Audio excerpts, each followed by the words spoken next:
Hi hello, എല്ലാവർക്കും സ്വാഗതം. ഇന്ന് നമുക്ക് റവ കൊണ്ടുള്ളൊരു കേസരി ഉണ്ടാക്കാം. കേസരി എന്ന് പൂർണ്ണമായിട്ടും വിളിക്കാൻ പറ്റുമോ അറിയില്ല, എന്നാലും വേറൊരു പേര് ഞാൻ ഇതിന് കൊടുക്കുന്നില്ല. ഒരു പാൻ വെച്ച് ചൂടാക്കി അതിലേക്ക് നെയ്യ് ചേർത്ത് നമ്മുടെ റവ ഇട്ട് ഇളക്കാം.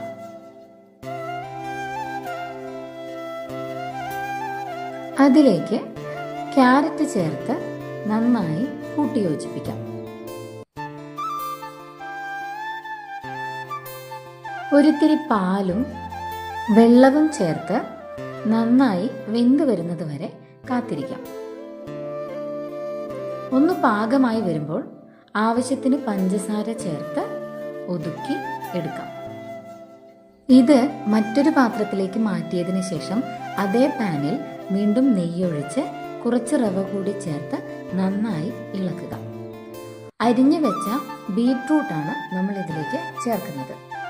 ആവശ്യത്തിന് പഞ്ചസാരയും വെള്ളവും ചേർത്ത് പാകമായി വന്നതിന് ശേഷം ഒരു പാത്രത്തിൽ കൈകൊണ്ട് തന്നെ നമുക്കിത് സെറ്റാക്കി എടുക്കാം.